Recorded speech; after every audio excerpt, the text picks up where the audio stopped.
지금부터 딱 60초 우리가 이 첫인사를 나누는 아주 짧은 1분 동안 말이죠. 네, 1분이죠. 이 인터넷이라는 공간에서는 정말 믿기 힘든 일들이 벌어집니다. 그 줌에서는 수십만 명이 동시에 화상회의를 열고요. 맞아요. 넷플릭스나 유튜브에서는 수십만 시간 분량의 영상이 스트리밍되고 인스타그램에는 진짜 끝을 알 수 없는 수많은 스토리가 쏟아지거든요. 정말 어마어마한 양이죠. 네, 지식 탐구에 열정적인 당신, 오늘 우리의 깊은 탐구에 오신 것을 진심으로 환영합니다. 오늘은 이 압도적인 정보의 폭발, 그러니까 데이터 과학의 기초부터 그 심연까지 한번 싹 해체해 볼 예정입니다. 오늘 자료에 등장하는 아주 매력적인 표현이 하나 있거든요. 바로 데이터 빅뱅입니다. 빅뱅이요? 우주 탄생할 때 그 빅뱅 말씀하시는 거죠? 네, 맞습니다. 37억 년 전에 우주가 그 한 점에서 시작해서 폭발적으로 팽창했던 것처럼요. 지금 우리의 데이터 역시 정말 걷잡을 수 없는 속도로 팽창하고 있다는 거죠. 와, 팽창 속도가 그 정도인가요? 그럼요. 2020년 기준으로 이미 전 세계 인구의 60%인 45억 명이 인터넷을 사용하거든요. 그러니까 매 초마다 수십억 명이 새로운 우주를 만들어내고 있는 셈입니다. 1분마다 팽창하는 우주라니 약간 상상만 해도 압도되네요. 그런데 여기서 아주 현실적인 질문이 하나 생깁니다. 네, 어떤 걸까요? 가트너가 빅데이터를 21세기의 원유라고 불렀잖아요.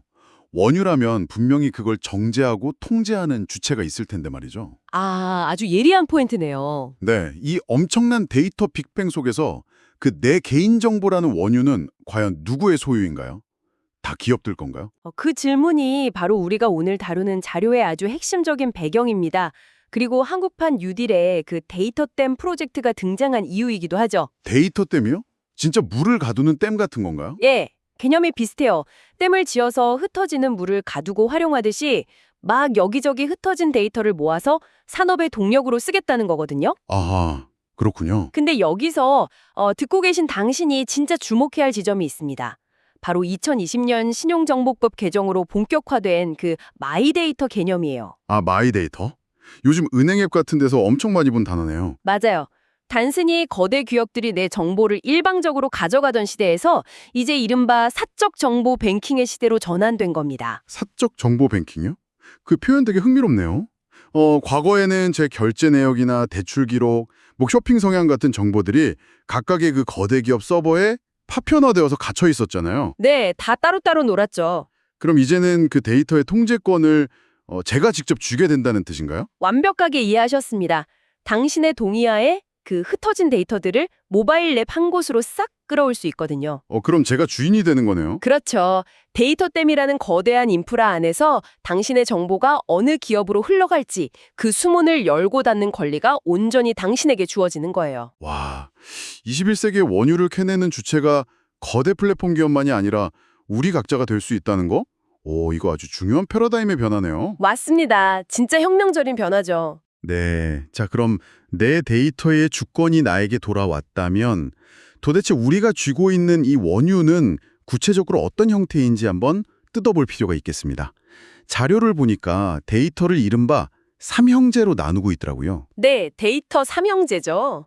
엑셀의 행과 열로 아주 깔끔하게 떨어지는 정형 데이터, 그리고 HTML이나 로그 기록처럼 태그로 연결된 반정형 데이터, 마지막으로 영상, 음성, 텍스트 같은 비정형 데이터, 이렇게 세 가지 맞죠? 네, 정확합니다. 그런데 우리가 매일 보는 엑셀이나 웹페이지 구조는 굳이 설명하지 않아도 될 만큼 되게 익숙하단 말이죠.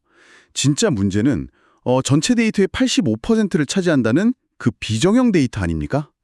정확한 지적입니다. 정형 데이터가 엑셀처럼 잘 정리된 서류 처리라면요. 비정형 데이터는 규칙 없이 쏟아져 내리는 폭우, 아니면 사춘기 자녀의 완전 어질러진 방과 같아요. 어질러진 방. 확 와닿네요. 양말이랑 책이랑 뒤섞여 있는 그런 거? 그렇죠. 형태도 없고 컴퓨터가 즉각적으로 연산할 수도 없어요. 근데 성장 속도는 비정형 데이터가 가장 빠르거든요. 그럼 컴퓨터는 이 난장판을 도대체 어떻게 처리하나요? 자율주행차가 도로를 인식하고 AI가 엑스레이 사진을 판독하려면 이 난해한 비정형 데이터를 결국 컴퓨터가 이해할 수 있게 바꿔줘야 하잖아요. 맞습니다. 숫자의 배열로 바꿔줘야만 하죠. 아니, 근데 형태가 없는 영상이나 사진을 어떻게 숫자로 바꾸죠? 컴퓨터가 스스로 이건 자동차고 저건 사람이네? 이렇게 바로 인식할 수는 없잖아요. 네, 그래서 초기에는 진짜 엄청난 수작업이 필요했습니다. 이른바 데이터 라벨링이라는 작업이죠. 데이터 라벨링. 사람 갈아 넣는다는 그 작업 말씀하시는 거죠? 맞습니다. 바로 그거예요. 사진 속에 있는 새의 위치에 네모난 박스를 치고 이거는 새다라고 직접 이름표를 붙여주는 겁니다. 와, 그걸 일일이 다 사람이 박스를 친다고요? 네, 그리고 거기서 한 단계 더 나아가서 시멘틱 분할이라는 기술을 쓰는데요. 이건 단순히 박스를 치는 수준이 아니에요. 그럼요. 더 복잡한가요? 이미지의 픽셀 하나하나가 도로인지 보행자인지 하늘인지 막 색칠하듯이 아주 정교하게 분류해내는 작업입니다. 픽셀 단위로요. 세상에. 네, 인간이 직접 개입해서 비정형 데이터에 의미와 구조를 부여하는 거죠. 즉, 비정형을 정형화하는 아주 고단하지만 진짜 필수적인 과정입니다. 그러니까 AI를 학습시키기 위한 일종의 정답지를 인간이 먼저 땀 흘려 만들어주는 거군요. 무질서한 데이터에 라벨을 붙여서 규칙을 만들어내니까 비로소 쓸모가 생기는 거네요. 맞습니다. 그래서 과거에는 빅데이터를 크기, 속도, 다양성 이렇게 3V로만 불렀거든요.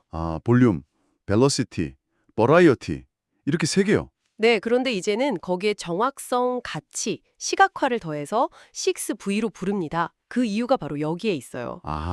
라벨링을 통해서 정확성이 확보되어야만 진짜 가치가 창출될 테니까요. 네, 데이터를 단순히 수집하는 걸 넘어서 그걸 어떻게 정제하고 활용할 것인가로 무게중심이 완전히 이동한 거죠. 그렇군요. 자, 그럼 이렇게 라벨링까지 싹 거쳐서 아주 귀해진 데이터들을 컴퓨터는 어떻게 붕괴시키지 않고 안전하게 보관할까요? 여기서 이제 컴퓨터의 뇌구조, 즉 데이터 구조라는 물리적, 논리적 틀이 등장하게 됩니다. 물리적 공간에 집어넣는 방식을 말하는 건가요? 서랍장 같은 거요? 네, 일종의 서랍장이죠. 메모리라는 아주 제한된 공간 안에 데이터를 효율적으로 쌓고 꺼내기 위한 규칙입니다. 대표적인 선형 구조로 스택과 큐가 있어요. 스택이랑 큐. 이름은 되게 귀엽네요. 그렇죠. 큐는 아주 직관적이에요. 우리가 식당에서 줄 설 때 먼저 온 사람이 먼저 들어가잖아요. 네, 새치기 하면 안 되죠. 그것처럼 먼저 들어온 데이터가 먼저 나가는 선입선출, 즉 피포 방식입니다. 유튜브 영상을 볼 때 데이터가 안 끊기게 미리 받아두는 버퍼링 과정이 바로 이 큐 구조를 활용하는 거예요. 유튜브 버퍼링이 큐 구조군요. 그럼 스택은 반대겠네요. 나중에 들어온 게 먼저 나가는 후입 선출, 그러니까 라이프 구조요? 네, 정확합니다. 생각해보니 우리가 컴퓨터 키보드에서 그 백스페이스 누를 때 딱 이 방식이 쓰이는 것 같네요. 글자를 가, 나, 다 순서대로 치고 백스페이스를 누르면 가장 마지막에 들어온 다부터 지워지잖아요. 이야, 완벽한 비유입니다. 그 원리가 맞아요. 접시 더미에서 맨 위에 방금 올린 접시부터 싹 빼내는 것과 같죠. 인터넷 브라우저의 뒤로 가기 버튼이나 문서 작업할 때 실행 취소 기능 있죠. 컨트롤 Z. 컨트롤 Z. 정말 많이 쓰죠. 네, 그게 모두 이 스택 구조 덕분에 가능한 겁니다. 그리고 이 외에도 연결 리스트라는 게 있어요. 연결 리스트요? 그건 또 뭐죠? 오디션 프로그램 싱어게인 같은 거 보면 참가자가 다음 경쟁 상대를 딱 지목하잖아요. 그런 것처럼 데이터가 다음 데이터의 주소를 기억해서 꼬리에 꼬리를 무는 구조입니다. 꼬리를 문다. 큐, 스택, 연결 리스트. 생각보다 컴퓨터가 정리정돈을 아주 상식적인 방법으로 하고 있었네요. 그렇죠. 사람 사는 거랑 비슷해요. 네, 그런데 요즘 프로그래머들이 가장 많이 쓴다는 그 파이썬 언어 있잖아요. 거기서는 딕셔너리라는 구조를 쓴다고 들었습니다. 이거 뭐가 다른 건가요? 딕셔너리는 속도 측면에서 진짜 압도적인 장점이 있습니다. 앞서 말한 구조들은 특정한 데이터를 찾으려면 맨 처음부터 순서대로 쭉 훑어봐야 하는 경우가 많거든요. 일일이 하나씩 들춰봐야 하는군요. 네, 반면에 딕셔너리 구조는 이름 그대로 사전처럼 키와 값이 한 쌍으로 묶여 있어요. 키와 값이요? 네, 두꺼운 책에서 원하는 내용을 찾을 때 첫 페이지부터 다 읽지 않고 맨 뒤에 있는 찾아보기, 즉 책인을 통해서 단번에 그 페이지를 딱 펴는 것과 같습니다. 키를 입력하면 그에 매칭되는 값을 즉각적으로 호출하니까 연산 속도가 비약적으로 빨라지는 거죠. 와, 대박이네요. 데이터를 효율적으로 저장하고 찾는 아주 논리적인 기반이 완벽히 세워져 있었군요. 자, 컴퓨터가 데이터를 담는 그릇을 어떻게 짜는지 알았으니 이제 가장 까다로운 비정형 데이터로 다시 돌아가 볼까요? 네, 좋습니다. 저는 사실 전체 데이터의 85%를 차지하는 비정형 데이터 중에서도 가장 놀라운 게 바로 인간의 언어, 그러니까 텍스트라고 생각하거든요. 텍스트 데이터 중요하죠. 컴퓨터는 0과 1이라는 숫자밖에 모르잖아요. 문맥도 있고 막 은유도 있고 반어법도 있는 이런 복잡한 인간의 문장을 컴퓨터가 도대체 어떻게 이해하고 연산하는 겁니까? 사실 이 지점이 현대 데이터 과학의 가장 빛나는 성취 중 하나입니다. 컴퓨터가 언어를 이해하게 만들기 위해서 학자들이 아주 기발한 가설을 두 개 세웠어요. 오, 기발한 가설이요? 네, 바로 단어 주머니 가설과 통계적 의미론 가설입니다. 단어 주머니요? 네, 한마디로 문장을 통째로 이해하려는 시도는 그냥 포기하는 거예요.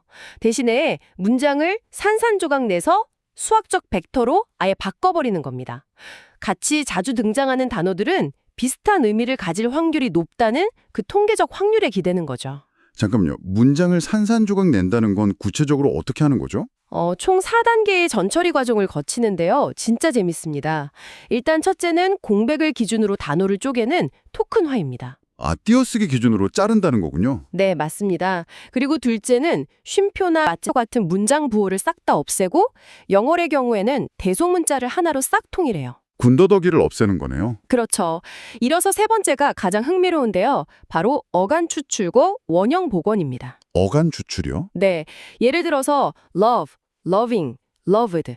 이거는 문법적 시제나 형태만 다를 뿐이지 핵심 의미는 사랑으로 다 같잖아요. 네, 그렇죠. 다 사랑한다는 뜻이죠. 이걸 전부 쳐내고 love, 즉 love라는 뼈대만 딱 남기는 겁니다. 아하, 꼬리표를 다 떼버리는군요. 맞아요. 그리고 마지막 4단계는요. 문법적 기능만 할 뿐 실질적 의미가 없는 단어들 있잖아요. a, 더, 그리고, 그러나 이런 불용어를 아예 삭제해버립니다. 아, 듣고 보니까 진짜 알맹이만 남기는 과정이네요. 문맥이나 문법, 감정을 읽는 게 전혀 아니고요. 문장을 단순히 핵심 단어들의 빈도수를 나타내는 어떤 숫자 행렬로 깍 압축해버리는 거군요. 정확합니다. 컴퓨터가 읽어드리는 건 우리가 쓰는 예쁜 문장이 아니라 그 특정 단어들이 위치한 좌표값이에요. 좌표값이요? 좀 차갑게 들리긴 하네요. 네, 하지만 이렇게 전처리된 데이터를 바탕으로 형태소를 분석하고 문법 구조를 따지는 통사 분석을 하고요. 나아가서 문장의 진짜 의미와 상황적 맥락인 화용까지 싹 분석해냅니다. 와, 거기까지 가나요? 네, 이게 우리가 매일 쓰는 자연어 처리, 즉 NLP 기술의 완전 뼈대예요. 번역기나 고객센터 챗봇, 심지어 주식시장에서 사람들 트위터 반응을 분석해서 이게 호재인지 악재인지 판단하는 감성 분석 있죠? 이게 다 이 원리로 돌아가는 겁니다. 이론은 충분히 알겠는데요. 솔직히 수학적 확률에 기반해서 짜집기한 글이 과연 진짜 인간의 글처럼 매끄러울 수 있을까요? 저는 여전히 번역기 특유의 그 약간 어색한 기계 말투 있잖아요. 그게 좀 남아있을 것 같거든요. 그렇게 생각하실 수 있죠. 충분히 이해합니다. 그래서 제가 오늘 강의 자료에 등장하는 기사 하나를 그대로 읽어드려 볼게요. 한번 잘 들어보세요. 네, 한번 들어볼게요. 두산은 6일 열린 홈경기에서 LG를 5대4, 1.4로 간신히 꺾으며 안방에서 승리했다. 중략하고요. 팽팽했던 승부는 5회 말 2아웃에 타석에 들어선 홍성은에 이어 갈렸다. 홍성은은 LG 유원상을 상대로 적시타를 터뜨리며 홈으로 주자를 불러들였다. 네. 잠깐만요. 이거 완벽하게 스포츠 기자가 쓴 기사잖아요. 제가 매일 아침 포털 스포츠 탭에서 읽는 기사랑 톤이 완전히 똑같은데요. 막 팽팽했던 승부가 갈렸다, 적시타를 터뜨렸다, 이런 관용적인 스포츠 은호까지 완벽하게 쓰는데 지금 이게 기계가 쓴 글이라고요? 네, 바로 그 점이 아주 충격적인 부분이죠. 이게 알고리즘이 작성한 로봇 저널리즘의 실제 사례입니다. 와, 소름 돋네요. 사람이 쓴 기사라고 착각했습니다. 알고리즘이 수천 수만 건의 기존 야구 기사를 학습해서 어떤 상황에 어떤 표현을 써야 가장 자연스러운지 확률적으로 완벽하게 매칭해낸 거예요. 와, 75%가 속을 정도면 이거는 이미 인간의 작문 능력을 모방하는 수준을 훌쩍 넘어섰네요.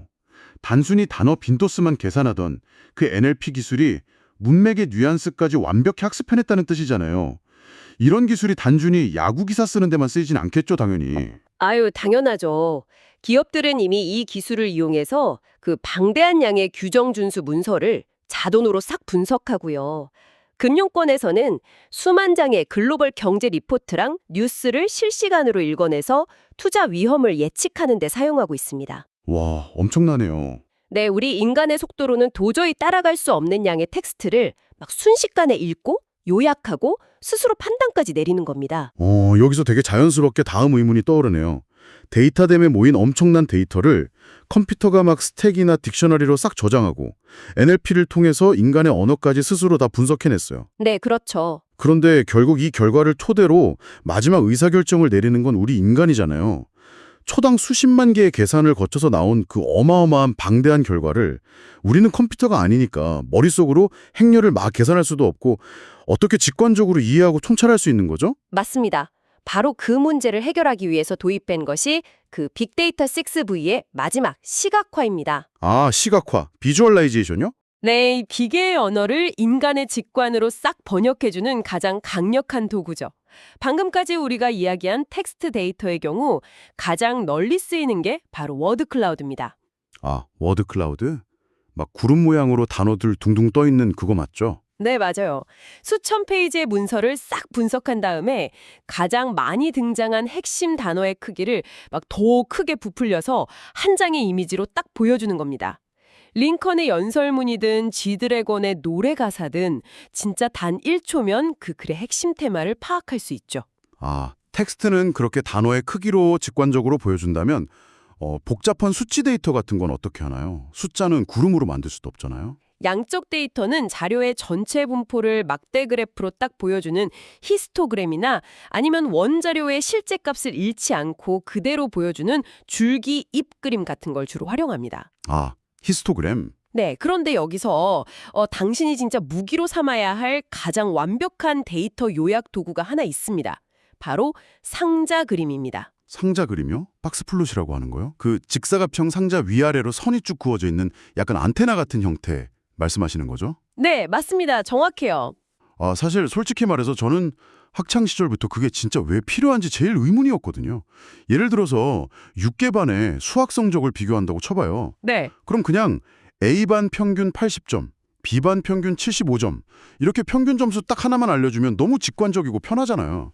왜 굳이 보는 법도 까다로운 상자 그림 같은 걸 복잡하게 그려야 하는 거죠? 아주 좋은 질문입니다. 데이터 과학에서 가장 경계해야 할 것이 바로 그 평균의 함정이기 때문이죠. 네, 오늘 강의 자료에 있는 6개반의 성적 비교 상자 그림을 한번 머릿속에 떠올려 보시죠. 단순히 평균 점수만 보면 어떤 반의 실력이 정말 탄탄한지 그리고 학생들 간의 수준 차이는 얼마나 나는지 전혀 알 수가 없어요. 그러니까 단순히 평균이 80점이라고 해서 반의 모든 학생이 다 80점 근처를 맞았다고 단정할 수는 없다는 거군요. 진짜 전원이 80점을 맞았을 수도 있지만 절반은 100점이고 나머지 절반은 60점일 수도 있으니까요. 네, 바로 그겁니다. 상자 그림은 데이터를 1등부터 꼴등까지 쭉 일렬로 세웠을 때 정확히 한가운데 있는 학생의 점수인 중앙값을 굵은 선으로 탁 보여줍니다. 자료에 넣은 4반을 예로 들어볼게요. 네, 4반이요? 4반은 6개반 중에서 상자의 한가운데 있는 선, 즉 중앙값이 가장 높습니다. 그냥 딱 보면 평균적으로 가장 공부를 잘하는 반처럼 보이죠. 그런데요, 무슨 반전이 있나요? 네, 상자 그림의 위아래로 쭉 뻗어 있는 선, 이른바 수염의 길이를 봐야 합니다. 4반은 이 수염이 밑바닥부터 꼭대기까지 아주 길게 축 늘어져 있거든요. 아, 선이 길면 무슨 뜻이죠? 이건 점수가 아주 넓은 범위에 막 흩어져 있다는 뜻입니다. 그러니까 100점 맞은 학생도 엄청 많지만 동시에 0점에 가까운 학생도 수두룩하다는 이야기죠. 와, 그렇다면 4반 선생님은 단순히 평균이나 중앙값이 높다고 막 안심할 게 아니네요? 상위권과 하위권의 학력 격차가 6개반 중에서 가장 심각하다는 뜻이잖아요. 하위권 학생들을 위한 특별 보충 수업이 당장 시급하다는 결론을 내려야겠군요. 야, 완벽한 통찰입니다. 정말 정확해요. 게다가 상자 바깥쪽에 보면 동그라미나 별표로 뚝 떨어져서 외롭게 찍혀있는 점들이 보이실 겁니다. 네, 가끔 그런 게 또 있더라고요. 이건 다른 전티 학생들의 점수 분포와 완전히 동떨어진 점수, 이른바 이상치입니다. 아웃라이어라고도 하죠. 아, 이상치. 2반이나 3반 같은 경우는 점수가 상위권에 아주 빽빽하게 뭉쳐 있는데 혼자서 아주 낮은 점수를 받은 특이 케이스가 딱 한두 명 있다는 걸 이 그래프 하나로 짚어내는 겁니다. 상자 그림은 단순한 평균이 가려버린 진실, 즉 데이터가 얼마나 밀집해 있고 흩어져 있는지, 그리고 이상한 특이점은 없는지를 단 한 번의 시선으로 딱 파악하게 해주는 정말 마법 같은 도구예요. 와, 데이터에 숨겨진 진짜 이야기를 끄집어내려면 왜 평균이라는 그 아주 단순한 숫자를 넘어서 시각화라는 다리를 건너야 하는지 이제 완벽히 이해가 됩니다. 상자 그림 진짜 대단하네요. 네, 알고 보면 정말 유용한 도구죠. 네.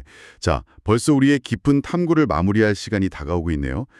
지금 이 탐구를 함께하고 계신 당신, 오늘 정말 방대하고 밀도 높은 데이터 우주를 여행하셨습니다. 네, 정말 긴 여행이었죠. 매분마다 폭발하는 그 데이터 빅뱅 속에서 내 정보 주권에 싹 찾아오는 마이데이터 개념부터 살펴봤고요.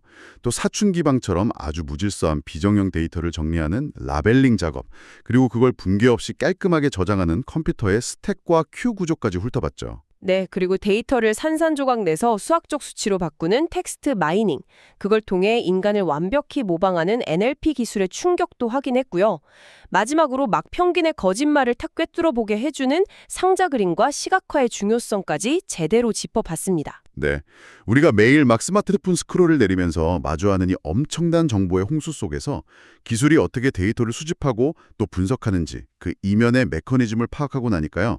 이 디지털 세계를 바라보는 저의 해상도가 뭔가 확 높아진 기분입니다. 네, 저도 그렇습니다. 자, 이 시점에서 지금 듣고 계신 당신 스스로 고민해 볼 만한 도발적인 질문을 하나 던져지고 싶습니다. 오, 기대되네요. 오늘 우리는 기계가 어떻게 비정형 데이터를 분석하고 나아가서 로봇 저널리즘처럼 막 인간의 언어를 완벽히 생성해내는지 확인했습니다. 그렇다면 머지않은 미래의 인터넷이라는 데이터 댐에 끝없이 쌓이는 수많은 새로운 비정형 데이터들의 출처 자체가 더 이상 인간이 아닌 AI라면 어떨까요? 인간이 만들어낸 데이터를 기계가 분석하는 수준을 넘어서요. AI가 스스로 만들어낸 글, 영상, 음악을 또 다른 AI가 수집하고 라벨링하고 시각화하는 끝없는 데이터의 루프가 생겨난다는 건가요? 바로 그렇습니다. 기계가 기계의 데이터를 끊임없이 분석하는 그 아주 견고하고 거대한 시스템 속에서 말이죠. 오늘 상자 그림을 보면서 평균의 함정을 딱 짚어냈던 우리 인간의 직관과 통찰은 과연 이 시스템의 어느 단계에 개입해야 할까요? 와, 우리는 데이터를 수동적으로 소비하는 단순한 관찰자로 남게 될까요? 아니면 AI가 만들어내는 데이터의 방향을 통제하는 진짜 설계자가 될 수 있을까요? 오, 데이터가 스스로 팽창하는 시대. 과연 우리는 어떤 나침반을 쥐고 있어야 할지 정말 묵직한 여운이 남는 질문이네요. 이 거대한 질문에 대한 당신만의 답을 한번 스스로 찾아보시길 기대합니다. 오늘 우리의 대화가 당신의 나침반 바늘을 조금이라도 더 정확한 방향으로 움직였기를 바라며 다음 깊은 탐구에서 새롭고 흥미로운 주식으로 다시 뵙겠습니다. 함께해 주셔서 감사합니다.